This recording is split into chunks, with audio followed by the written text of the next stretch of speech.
عزیزان گرامی، بات ہم نے اول اسلام تک پیش کی تھی کل، بات میں وہیں سے آگے بڑھاؤں گا۔ جناب ختمی مرتبت نے ہر نبی کو جیسا دور تھا ویسے انہوں نے معجزات دکھائے۔ میں نے عرض کیا تھا کہ اس زمانے میں، جناب ختمی مرتبت کے زمانے میں، عربوں کو اپنی دو باتوں پہ ناز تھا، اپنی زبان پہ اور اپنی تلوار پہ۔ ان کی زبان کے جواب کا نام قرآن ہے، ان کی تلوار کے جواب کا نام علی بن ابی طالب ہے۔ یہ دو معجزات ہیں جو اللہ سبحانہ وتعالیٰ نے دیے ہیں، اور قرآن و اہل بیت ہمیشہ ساتھ ساتھ رہیں گے۔ قرآن کے اندر آیت ہے، یہ جناب ختم مرتبت کے دو معجزات ہیں کہ سنریہم آیاتنا فی الآفاق وفی انفسہم حتی یتبین لہم انہ الحق۔ ہم ان کو دو طرح کے معجزات دکھائیں گے۔ سنریہم آیاتنا، ہم ان کو اپنی دو طرح کی نشانیاں دکھائیں گے۔ آیاتنا فی الآفاق وفی انفسہم، ایک تو آفاقی نشانیاں ہوں گی اور دوسرے انفسی نشانیاں ہوں گی۔ آفاق میں جیسے سورج، چاند، ستارے، یہ سب اللہ کی نشانیاں ہیں، اور اللہ کہتا ہے کہ وہ حق ہے، یہ ثابت کرنے کے لیے وہ دو طرح کی نشانیاں دکھائے گا۔ ایک آفاق میں نشانیاں ہوں گی، دوسری وفی انفسہم، اور ان کے اپنے نفسوں کے اندر، یا انفسی نشانیاں، آفاقی اور انفسی۔ توجہ ہے سارے مجمع کی میرے ساتھ اب تک؟ تو اب دو طرح کی نشانیاں ہوں گی، آفاقی نشانیاں ہوں گی اور انفسی نشانیاں ہوں گی۔ آفاقی نشانیاں جو آفاق میں آئیں گی، ہورائزن میں آئیں گی، باہر نظر آئیں گی، اور انفسی یعنی جو ان کے اپنے نفس کے اندر نظر آئیں گی، یا دوسرے الفاظ میں بہت سے لوگوں نے کہا ہے آفاق میں جتنی نشانیاں ہیں وہ سب خاموش نشانیاں ہیں، صامت نشانیاں ہیں، اور انفسی نشانیاں یعنی بولتی ہوئی نشانیاں ہیں، ناطق نشانیاں ہیں۔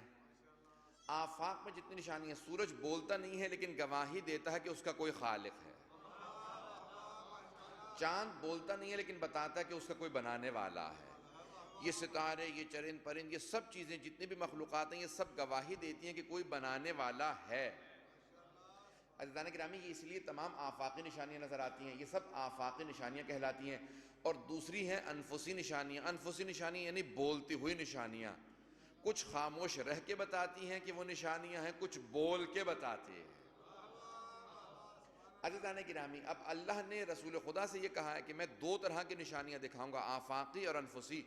آفاقی نشانیاں یعنی خاموش اور بولتی ہوئی نشانیاں، انفسی نشانیاں یعنی بولتی ہوئی نشانیاں۔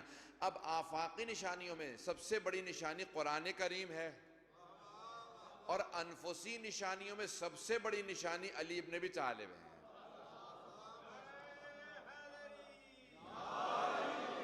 عزیزان گرامی، اللہ سبحانہ وتعالیٰ دو طرح کی نشانیاں بھیجے گا۔ جتنے بھی آفاق ہیں ان سب میں نشانیاں دیکھتے چلے جائیے، یہ سب اللہ کی حقانیت پہ دلیلیں ہیں، اور انفسی نشانیاں یہ سب بھی اللہ کی حقانیت پہ دلیلیں ہیں۔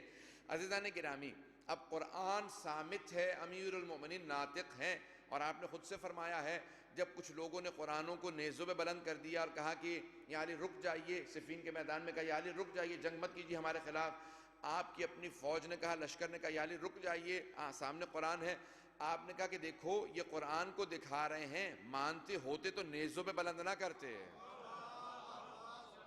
یہ صرف صامت ہے، یہ قرآن صامت ہے، تمہارے ساتھ قرآن ناطق ہے۔ یہ جو سامنے نظر آ رہا ہے یہ قرآن صامت ہے، میں قرآن ناطق ہوں، کبھی دھوکہ مت کھانا، ان کی باتوں میں مت آنا، یہ قرآن کے ماننے والے نہیں ہیں۔ بہرحال ایک خوارج کا گروہ آپ سے ٹوٹ گیا۔ تو عزیزان گرامی، اب دو طرح کی نشانیاں ہیں، صامت اور ناطق، ایک آفاقی، دوسرے انفسی۔ میں نے تمہیداً یہ جملے پیش کیے، اب آئیے ذرا پیش کروں۔ عزیزان گرامی، اب ختمی مرتبت کے لیے اللہ نے دو طرح کی نشانیاں بھیجی، ایک قرآن جو خاموش تھا، اور دوسرے علی جو بول کے بتا رہے تھے کہ اگر دیکھو لکھا ہوا دیکھنا ہے تو قرآن کو دیکھ لو، اگر عملی طور پہ دیکھنا ہے تو علی کو دیکھ لو۔